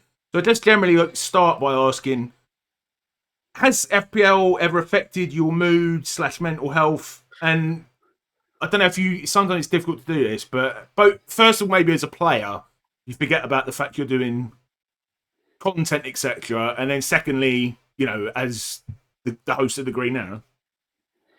Yeah, in terms of content, it can be tough, right? So I think every single game week for the last 6 seasons, haven't missed one stream or podcast. What? And I also write an article as well every week for the Hub where I do my team reveals, right? You're consistent. And this is it. So when it's going well, it's great, right? I can't wait to get on. I'm rearing, absolutely rearing. But the last, I think 4 or 5 seasons in FPL, I've really struggled. I've done well in the other games, which has been good, but I've struggled in FPL, and I think I feel like, rightly or wrongly, I'm definitely turned into the more of the entertainer on the Green Arrow rather than a sort of bona fide FPL manager. I had a decent record years ago, but it's gone to the wayside. But it's tough coming on every week when you're just making bad decisions, really, I suppose, or decisions you look back on and you think, oh my goodness, and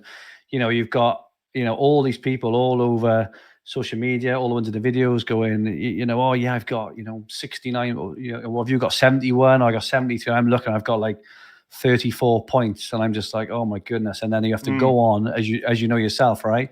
Go on, open the show, and pretend like you can't wait to chat about FPL for the next whatever. Talk about your plans, your insights, and your feelings when you're just not giving it. You're not giving your watchers and listeners much in terms of actual good FPL play. In my experience, anyway. And it is tough. And in terms of as a creator, I think when you're new, you get lots of positivity. Like everyone who follows you generally really, really likes you, and if they don't, they just knock off, they just leave. But I found once you've passed that initial point of positivity and everyone's great, everyone's your best friend, everyone loves you, you start to get a kind of layer then, or a sprinkling anyway of trolls who are just out to belittle you, upset you, and Is that and like do in whatever else. the And is that like in the chat or X? yeah, it can be in the yeah. Well, All of them. mainly in the well, I not so much in the chat on my ones. I've got a really, really positive chat on Green Arrow. We've got an incredible audience who join us every week and absolutely fantastic. And if anyone does take a swipe at anything, they're quickly put in their place by if it's a fair criticism, that's completely different. But when something's nasty or personal, it's not great. But they tend to be in the comments on YouTube sometimes, Right, yeah. and at first it took me by surprise because I'm not a naturally sort of nasty person. I'm not used to being around nasty people either or read nasty comments. So at first I was a bit sort of taken aback. It took me a little while to get used to it. I mean, I'm fine with it now, but it does happen, and you just have to realize that these people are just sad acts with nothing else to do. And I'm all for constructive criticism, right? We used to get stuff about our audio wasn't the best, or maybe you could talk about this a bit more. Constructive criticism is absolutely fine, but when people get personal and name calling and nasty, it's just awful. So it is tough, and I know that I think I've been quite fortunate over the years. I haven't had a lot of it. I've had some, but I haven't had a lot. I know some get a lot of it, and I feel so bad for them because I know you put yourself up there and you have to deal with it, but some of the stuff that some people have to put up with is awful. Some really nice people who are just really well intentioned there. So, but yeah, that as a creator, I haven't had it too bad, but I can see it. I've had it much more as a player, as a manager over the years. A few years ago, I was horrendous. I was my captain didn't bang, or I had a last minute clean sheet bust. It would massively affect my whole weekend. It would affect my family. It would affect and not so much. And I wouldn't do it on purpose, but I would be quiet, or I would be in a mood, or I would be like, oh, do you know what? I can't be bothered now. I'm just going to stay in, or Well, even if you try and thing. suppress the emotion from affecting everyone, you're still suppressing it, aren't you? So it still comes out Exactly by not coming out, sort of thing. Because I've done it as well. Yeah. Yeah. It's really hard, and I think. Well, I won Dream Team in 2021, and I think that actually, obviously, it was incredible. It was one of the best moments of my life, but it also actually must have been very stressful. Made me realize it was incredibly stressful leading up to it, but afterwards as well, it sort of took away that whole thing, that whole anxiety, that whole whatever else of just you've won something, just don't even worry about it. And that. Here's a question. I mean, I know we're going to touch on this a bit later on, but what was the biggest thing you saying that?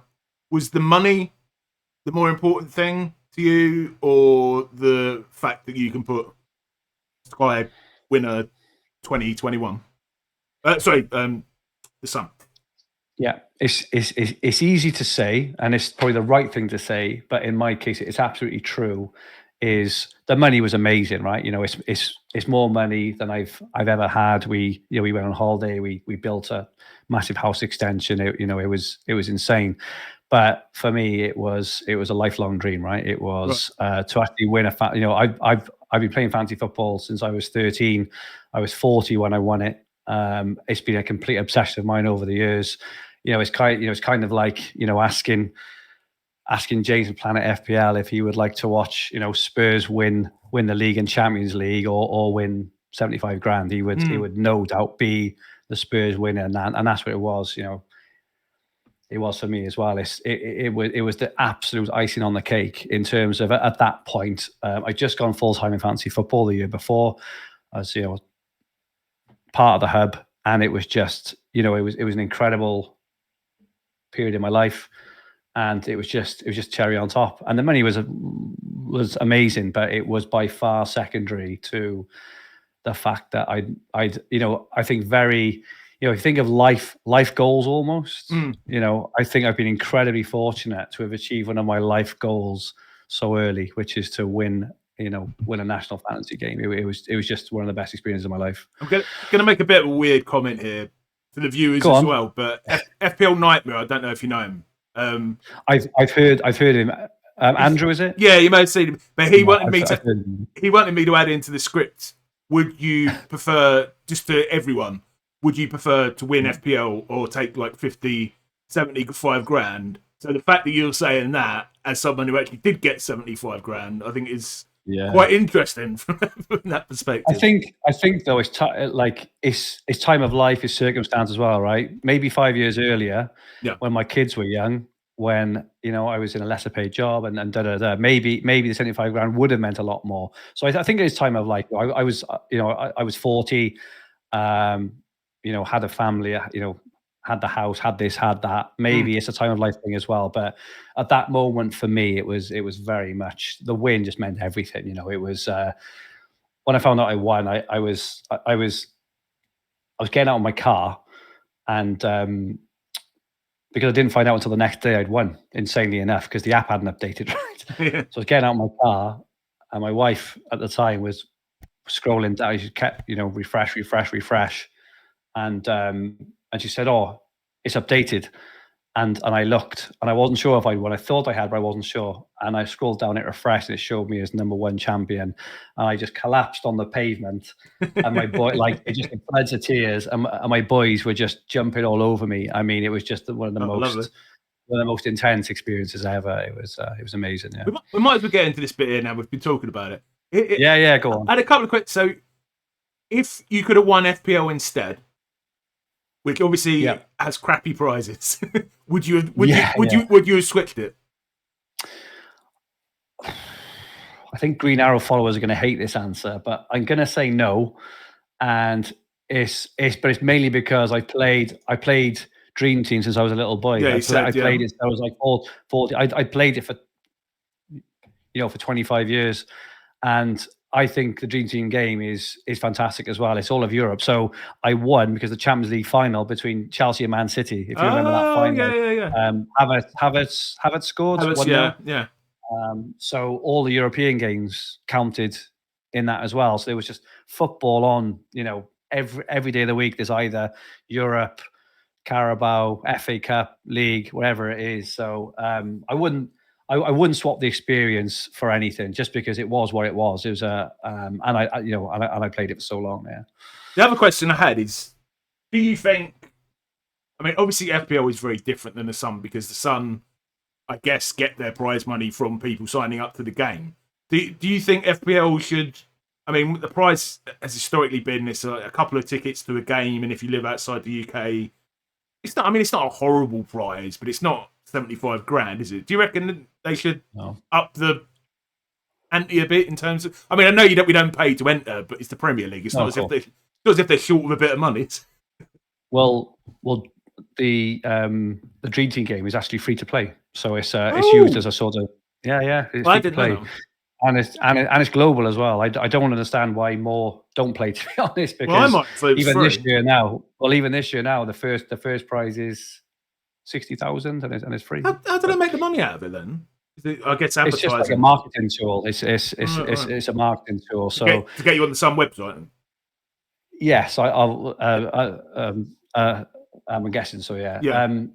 In terms of FPL, I mean, I've always played for money, right? I'm not, I know not so much in FPL, obviously, because it's banned. It's banned in it. Cash leagues in FPL are banned. But I would, I mean, why not? I just mean, just to, even if they put up like a 10 grand prize, I mean, just something. It doesn't have to be like a life-changing amount of money. Just something which you feel, oh my goodness, I've won. Look, this is amazing. And don't get me wrong, probably winning FPL is insane in its own right, but I think a prize would be good, right? Yeah, but, I think so. Yeah, I agree 100%. These are a couple of ones that I've thrown in here recently. Questions. So, what is more important to you in a game week? How Spurs do, or how your FPL team do?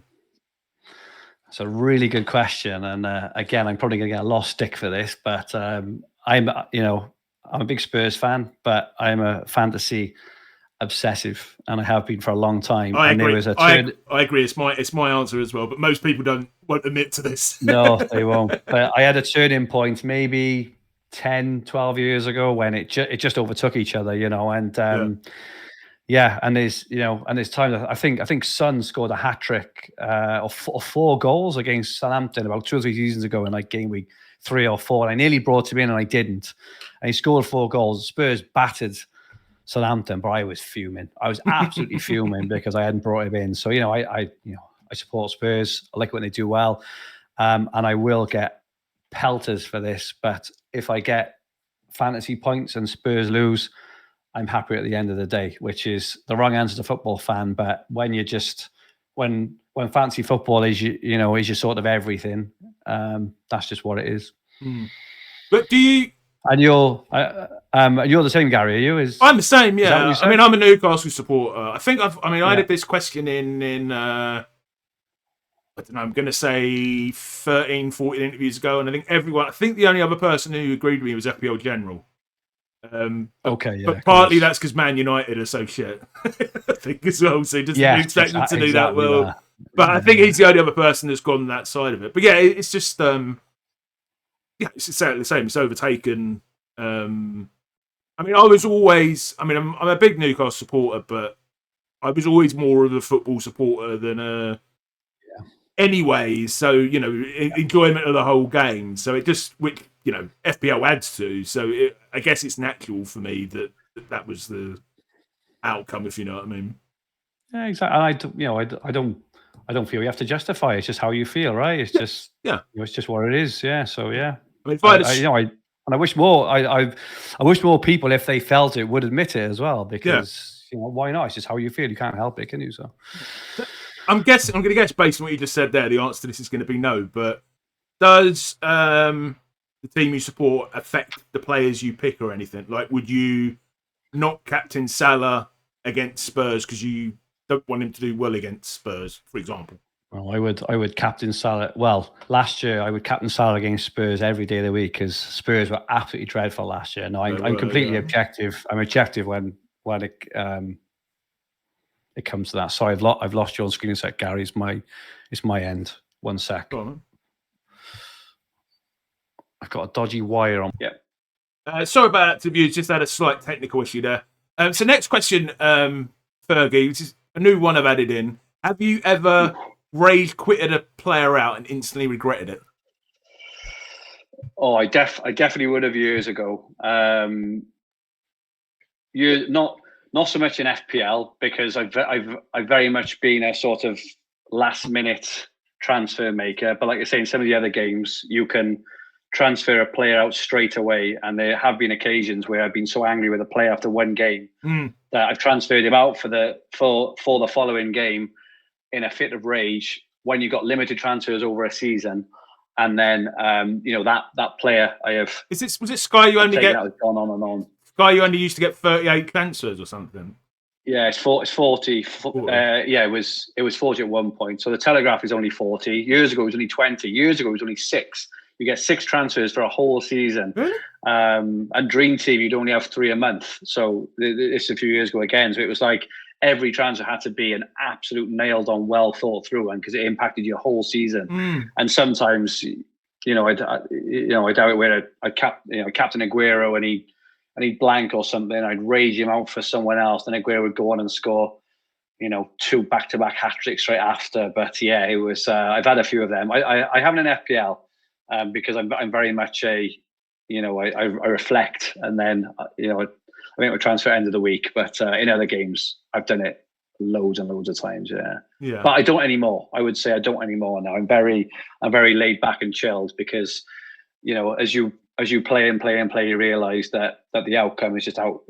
It's just out of your hands, and all you can do is make the best decision you can at the point with with all the information and once the game starts, you're just in lap of the gods, really. Yeah.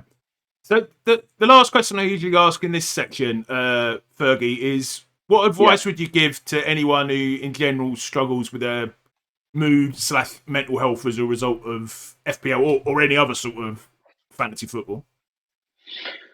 Yeah, it's a really good question, and I found what has helped me the most is I used to sit in on my settee on a Saturday afternoon and just watch it all unfold, and sometimes I do it still. And I used to find, instead I used to go out with my kids, or I used to go out for a walk. I used to go over the beach. I used to go up the mountain. I'd go and walk the dog. I'd go shopping. And what I found is, I don't know how you feel about this, is that when you're living every second, every high, every low, every clean sheet bust, every goal, every assist in real time, watching it on telly. And bear in mind, if you think about your 11 players playing, it's very rare. You definitely have more lows than highs, right? Yeah. You'll have an odd high, but you will get loads of clean sheet busts. You'll get loads of blanks, and that's nature of the game. That's why the highs are highs.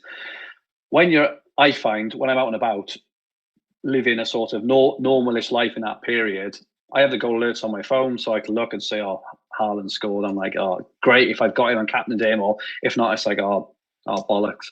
But if I'd have been in a house there, I know that would have massively impacted my mood, like hugely, because I'm so 100% so emotionally invested in it that it does. So that's something which, for me personally, take myself out of the equation of living it as it's happening. That has been massive for me.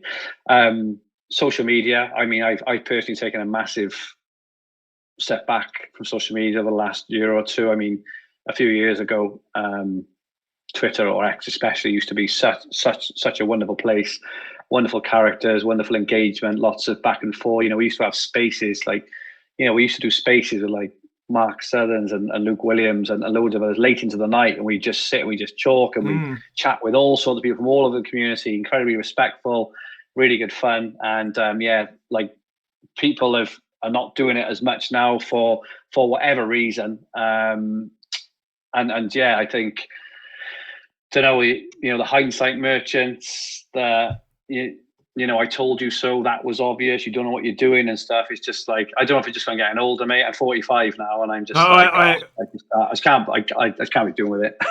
I'd never been on X until I started this channel. Actually, you sort of have to have an account, don't you?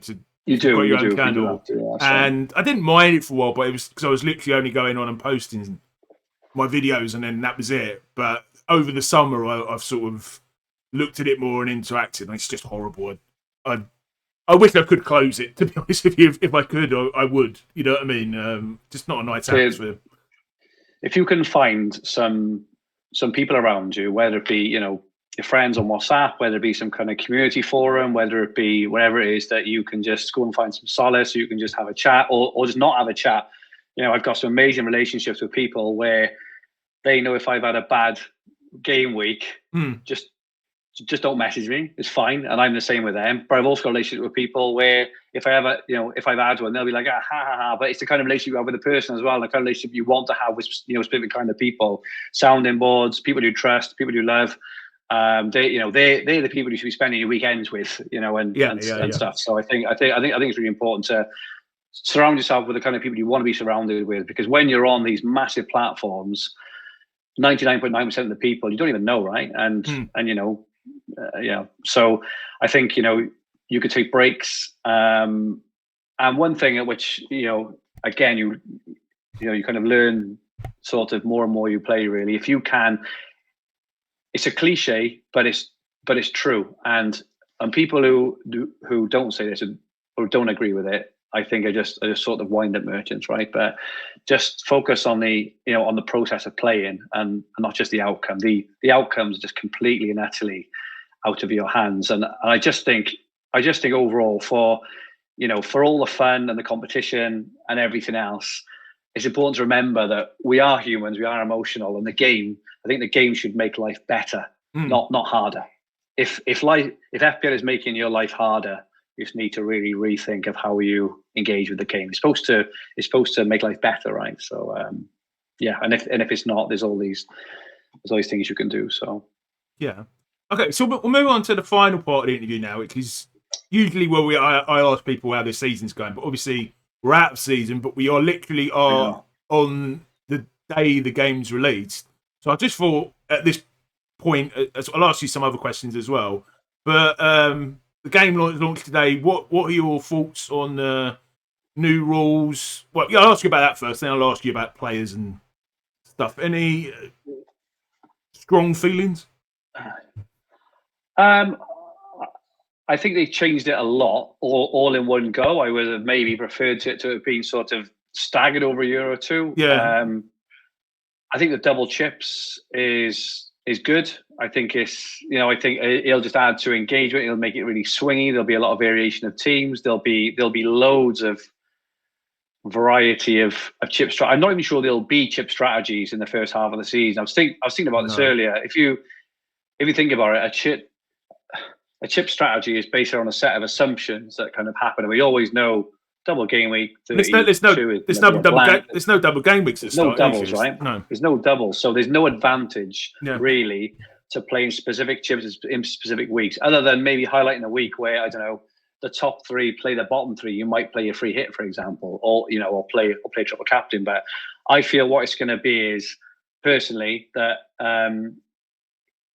that people are not going to know they're going to use chips until, for example, you land on game week 5 and you think, oh my God, my bench is amazing. I don't know who to bench. Do you know what? I should play my bench boost this week because I've got where you would never have done that before. So I think that's going to happen a lot. The whole thing with, I don't know, Haaland's playing whoever, Sunderland in game week, everyone's going, oh, triple captain that one. But we don't know at that point what the form is of either of those teams, whether that player will even be fit.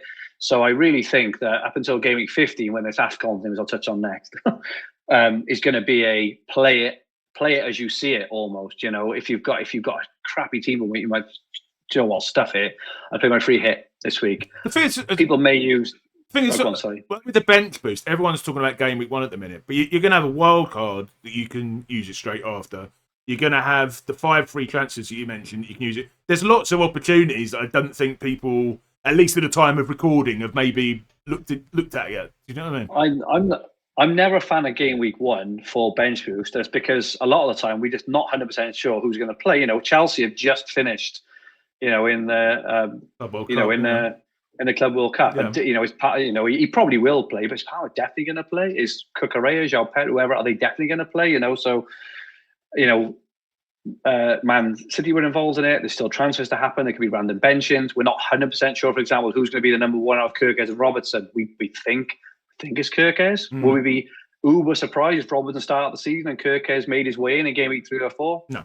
Maybe not. You just don't know, right? So I think there's too much unknowns personally in game week 1 to play a bench boost.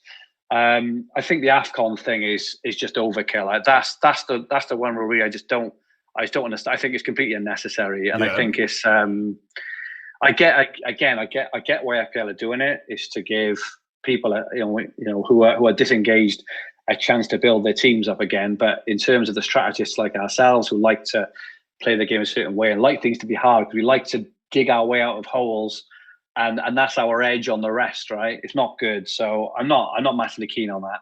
I think the defensive contributions are good. I think they will be good. I think most of the players have been priced as such, and I think the algos will pick up on it easily enough. I think it's. Go on. I think the way they've priced it means it's not really going to be, because I said to you before we started recording, I've barely looked yet, but I think they've priced. I think Tarkowski at. Well, I can look. Tarkowski at 5, and then some. Obviously, he was the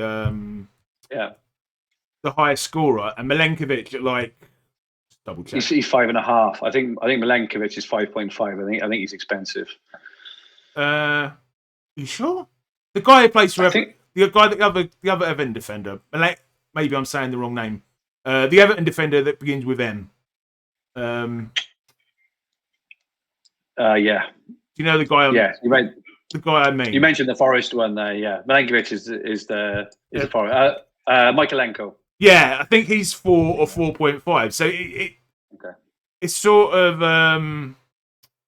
God, I'm trying to use a new interface for the site. It's absolutely horrible. It's not the best, is it? Anyway, but do you know what I mean? But I'll give up on this. They've sort of priced it, so I don't think that because Caicedo and I guess they're options, but I don't think I would have almost liked it if they'd underpriced them a bit, so they would have been more options. I don't know. Yeah, it's not. I don't think it's enough to massively increase the player pool, which is probably what they were trying to achieve, was it? Yeah, So, exactly. Yeah. But I think there will be players like Bruno Fernandes, and a few other players who will score more extra points. And this is where having the other games, playing the other games comes in handy, because these points are rewarded in the other games. So, it'll be handy, and they can add up, right?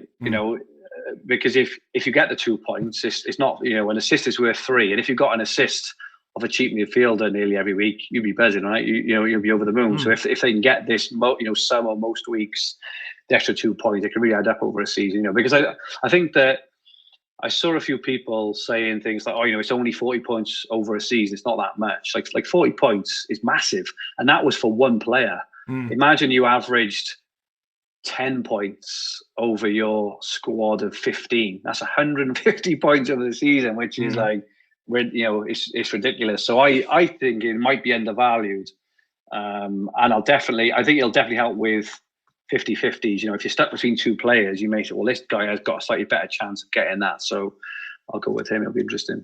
It was Mikalenko, and he's 5 million, so I guess the price isn't that much different. Any thoughts on the player prices? Anyone stood out as being too expensive, too cheap?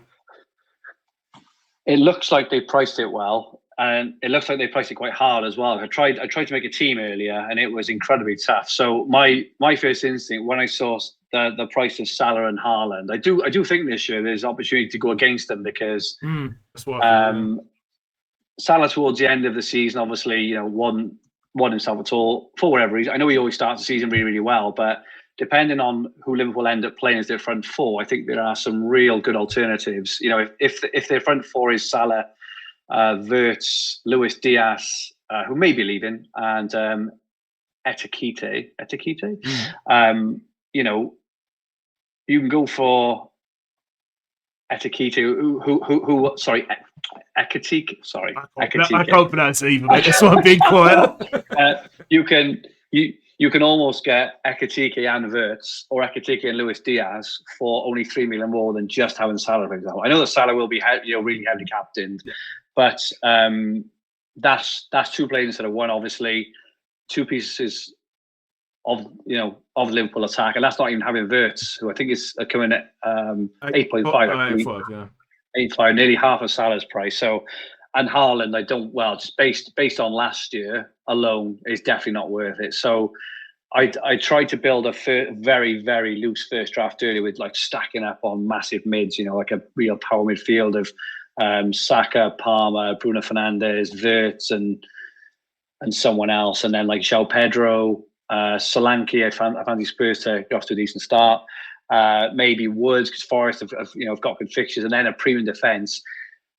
But even without Haaland, Salah, and Isak, I still couldn't get a full team out. So that just proves how difficult it's going to be, I think. So I think if Isak goes to Liverpool, I think he will be an outstanding option. Not so sure at Newcastle. He's obviously a wonderful player, a fantastic asset. But 10.5, I just feel there's a lot of value elsewhere. Maybe there's a lot of 7.5, 8 million, 9 million players who I think could do a really good job. And when you then add in the likes of potentially Kirke, as Nori, Kukurea, there's goals and assists as well as clean sheets, aren't there? So if you're having Haaland and Salah, or even Haaland or Salah, I think it's going to be incredibly difficult to get even one proper premium in. Never mind 2. So more variety, exciting for the game. Really excited for it. Yeah. What are your initial thoughts on it? I'll be honest, I really haven't looked yet. I'm looking to create my first draft for tomorrow. I like it. They've kept up the higher prices that they bought in for last year. I think it's gonna. I mean, I always get a bit frustrated when I can't get the exact team I want, but no one else can either, can they? No, exactly. Over the course of the season, hopefully it'll be a good thing. The other thing you said I might want to ask you about is, and it's a prevalent issue, is AI coming into the game. I mean, I think there's been a lot of overreact. I mean, we don't know what it is yet, do we? Unless I've missed something. We don't know exactly what the AI implementation is. But what are your thoughts? Because obviously we've always had sites like Hub and Review and all that do that stuff anyway. I mean, do you think it's going to be that, or do you just think it's going to be like I can ask them how many, I've got a little box where I can say how many clean sheets have Forest had in the last 10 game weeks, if you know what I mean. Well, I noticed something on the site earlier. Okay.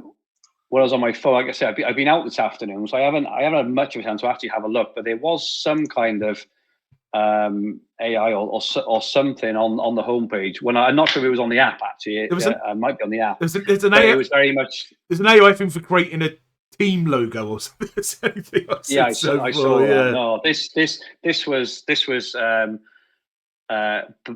was like stock questions. Okay. Rather than kind of transfers. I mean, my thoughts on AI generally in FPL is that I know it's frowned upon by a lot of people. It's spoiling it and stuff, But I'm very big for AI and FPL, and maybe as I say, because we've been playing a long time. But I do think that I do think it makes the game a lot more accessible, a lot more rewarding and engaging for casual players as well. And I know that engaged players won't like that, but it is the casual players that keep the game going as well as engaged players. You need a massive player base of engaged players at different levels who are all got an opportunity to do well, to have a game at all, right? But if people are just getting smashed left, right, and centre, they're going to lose interest. So I think that. So I think it levels the playing field for newer players. But I think it's best used. So how I use it on the hub, I'll look at my recommended transfer each week, and some people follow it blindly, and that's up to them. I don't. Some don't look, but I'll look, and it just gives me a clue of a potential weakness on my team that I hadn't seen, or potential player that I hadn't noticed. And I'm not saying I follow it, but what it does do is it makes me think, and that's why I like it. It's like, so something in this, the Hub AI has looked at my team and it's recommending take out this player and put in that player. Now why is that? A lot of times it's fairly obvious, but sometimes it's not, and it just makes you think, why is it doing that? It's looking up to 5 weeks ahead, and it just makes me think, and I just think, and I just love, I love that part to it. So I think, for lots of reasons, AI has got a massive part to play. It's clearly coming in every aspect of life. It's clearly coming in FPL. I'd be surprised if the game itself gave you an assistant which helped you make your transfers for the game. If that makes sense. I don't understand that. I think there might be sort of insights, or there may be, you may want to look at this player, or this player's not got good fixtures coming up. But in terms of actually saying take out Wirtz, put in Bruno Fernandes, I mean, I just can't see why the game itself would do that, if that makes sense. That's what the hub does, obviously, and and that's what we're here for. But the game itself, I mean, it might do, right? It's just evolving. It's evolving at such a pace you just never know. I'll say, obviously, I'm not affiliated with Review, Scout, or Hub, but I know, FPL are close to a lot of those websites. I can't see them sticking an AI tool which is going to break half the reason you sign up for those websites in the first place. I just can't see it happening. Do you know what I mean? And what would they gain from it? I can't see. I can only imagine them getting stick for it. I just can't see it. I can't see it happening. I just can't see it happening. No, but then stranger things have happened, and who'd have thought 5 years ago we are where we are now with FPL. Yeah, and you just think in 5 years again, and you multiply it, right? Because it's like this mushroom effect, right? It just keeps going and going. I mean, who knows where it's going to be, But it's super interesting. It's fantastic for us. It's fantastic for FPL managers. It's fantastic for FPL content creators, because it just makes the game bigger and bigger and bigger, And the bigger it becomes, the more money and investment they can put into the game, the better the game can be, etc., etc. So it's just all super, super exciting, and I love it. Love it. So I've got a couple more questions before I get on to the last one, which is the generic "How should someone become a better FPL player?" question. But how important do you think it is? Should be? Well, actually, I'll skip that one. What do you think should be considered for a good finish for an FPL player in the this season? Top 10k, top 100k. Well, I'm a fine one to talk the last 5 years. I think I've only finished the top 100k once or twice in the last 5 years. But My personal view is if I finish in the top 100k, I'm reasonably pleased now. I just think it's so difficult, which is a good thing, and I'm against the argument that it's a bad thing that people are spoon fed, because you want the challenge, right? You know, if everyone else is getting the same advantage as you are, and you're still managing to sort of win and do well and win your mini leagues and beat your mates and stuff, I mean, you're playing hard, you're playing well. I like it when it's hard. So I would say personally the top 100k, but I know the elite players are probably still aiming for a top 10k, but it's just so hard nowadays. You need anyone who's done really well at FPL will admit. Anyone who's done well at fantasy football will admit you need just as much luck as you need skill, because there's so much variance, there's so much can go against you that is completely you're in no control of, that you have to have them both hand in hand. So top 10k for the elite, top 100k for anyone else is in my book now is a fantastic finish. What's yours out of interest? Well, I've only had one top 10k, so I mean my goal's always top 5. I think I've got in the top one. I've been playing 10 years. I think I've got in there 5 of them. So that's my sort of goal. Good. I was really I was pissed off last year because I was 103 and I was picking Bowen instead of Semenyo, which was my transfer on the final game week. If I'd picked, I can't remember which way around it was now. I think it's if I picked Semenyo, I would have been like 99k. So that. Oh really? Oh, it's incredible. But it would have been nice as well. My first season as a content creator, but yeah, definitely. It's hard. It's hard as well, though. I think it's hard creating content. We haven't really touched on this, but it's hard creating content and managing a team. I have so much FOMO. Like next season, I've sworn to myself. I am not going to be driven by what people think or say on my content, because I know I have been over the years. I'm scared to make a rogue move nowadays because. I've been ridiculed, whereas that's how I got my good finishes back in the late teens. Was because I played my own way, and I took some risks where I thought I should take risks. Some of them paid off, and some didn't. When you won the Sun, was that risky play, or I got ahead of the curve on the Sun? So it's a very very different game in terms of gameplay, but the kind of the killer move was you had 5 transfers a month, and Man City were dreadful. In the first half of that season, they were awful, but they were such a good team. I just felt completely convinced that they were just going to smash the second half of the season. And they went on that run. I don't remember. They kept 11 clean sheets on the trot towards the end in all competitions. And I went for a Man City block, which is I had Edison in goals and the back 4. Yeah, because you can pick an entire team. Yeah. It's unlimited. So basically, I had 8 or 9 Man City players going all through January into February, whereas most others had maybe like 3 or 4. And Man City just went on this insane run, winning like 3-0, 5-0, 2-0, 5-0, 4-0, 3-0. And I had all the attackers and all the defenders. So I just went on this insane run. But I took a gamble in terms of I put all my eggs in the baskets of Man City, which now doesn't sound that crazy. But back then they were awful. But I was convinced they were going to turn the corner. So I had De Bruyne, Foden, and whoever, and then I had Stones, Ruben Diaz, Edison, and they were just went on this crazy run, and that catapulted me up. Just a case of holding on, man. So yeah. But I used to pick. I remember I picked Doherty from Wolves back on the season where I finished in top 1k. Game week 1 or game week 2, I was like, who is this Doherty? Like, who is he? And I brought him in. I just brought him in. No one's talking about him.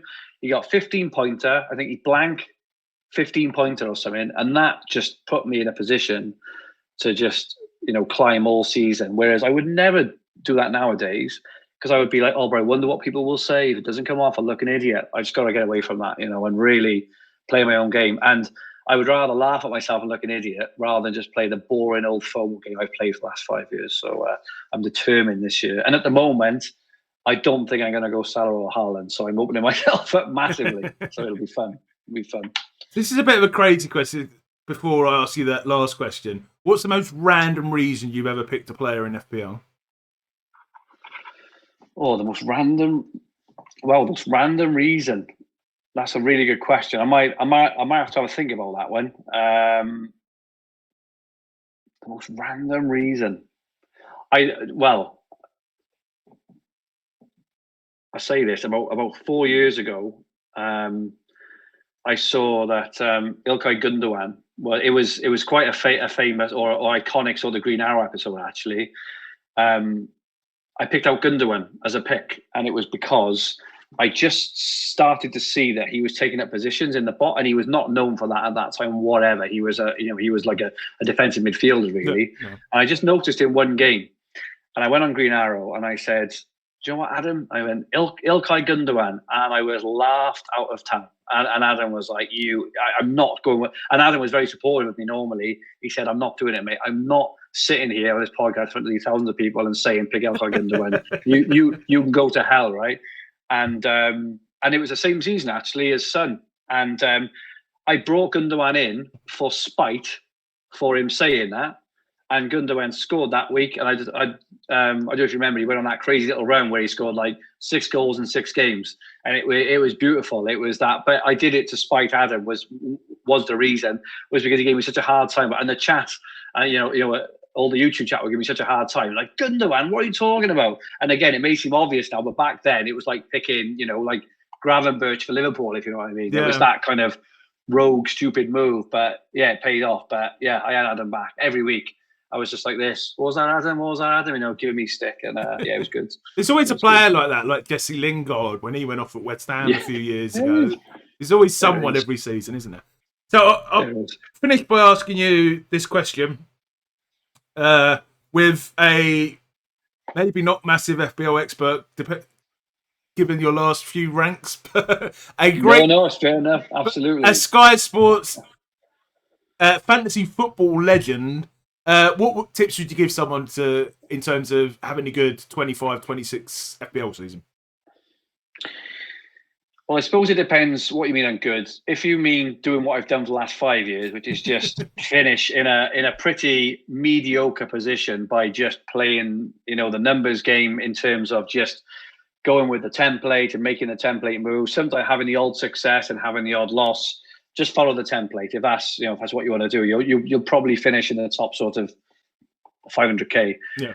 I think if you want to have a good season, I think you need to think about not be purposely different, but just look at a few eye test players and go for a couple of picks you really like.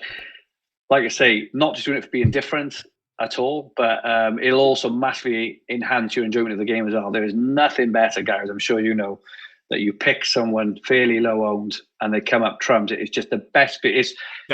It's just the highlight of the season, right? When that sort of happens. So, but I would again, I mentioned it earlier, find a few sort of close people who you've got the same sort of mentality of FPL, whether it be a sort of WhatsApp group, whether it be a community, whether it be a friend or family member, and just engage with it, have a chat with them.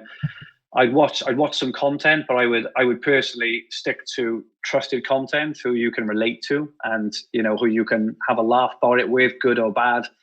And I wouldn't just take it too seriously, because I find if you take it too seriously, even when you have a good game week, it'll be but it wasn't quite good enough. And then you have a bad game, it really, really hurts. You need to be able to laugh, sort of laugh at yourself as well. So I think in terms of having a good rank, there's plenty out there. I'm not going to say subscribe to Fantasy Football Hub, because that's the wrong thing wrong thing to say on this sort of show. But I would just say I would just enjoy it. Choose who you follow really, really carefully. And just and go with your gut, which I need to do myself this season. I am absolutely going to this season, Gary. I'm either going to finish in the top 10k or I'm going to finish outside the top 1 million. There is absolutely no in between. I am going for it this year. I'm really excited too as well. Awesome. Thanks so much for joining, Fergie. Anything you want to say before we wrap up, mate? Just for thanks for doing this series. We spoke just before we went on, but I think it's been a really insightful series. I think it's great to meet the people behind sort of behind the accounts or behind the handles, and everyone's and sort of listen to their journeys, listen to how they got into football, how they got into so many unique and incredible stories. I think and hopefully inspiring stories of what most people seem to have done is they've just taken a leap of faith almost, and hopefully it kind of inspires others just to go and do it and to just enjoy it, and if it leads to bigger places, great. If it's just enjoy what you're doing, but yeah, you've done a wonderful series. Thanks so much, it's been man. an absolute pleasure talking to you. I really enjoyed it, and I said to you in the break I could talk for another 8 or 10 hours, but no, we'll cut it. But we've done 2 hours. I think we've done all right. We've done 2 hours. We've done that so, long. yeah. Oh my god. I think so. Oh my god, that is a long time. Okay, awesome. Thank you so much for watching. Please like to help get the video out there. Please subscribe to keep up to date with the interview series. Also, with my new live streams, game week preview, the FPL podcast, and the FPL lock-in, which is like a Saturday night reaction stream. I know you said you might be up for coming up on the podcast something. And please check out the channel memberships if you'd like to support the channel further. Cheers, everyone. I will see you soon.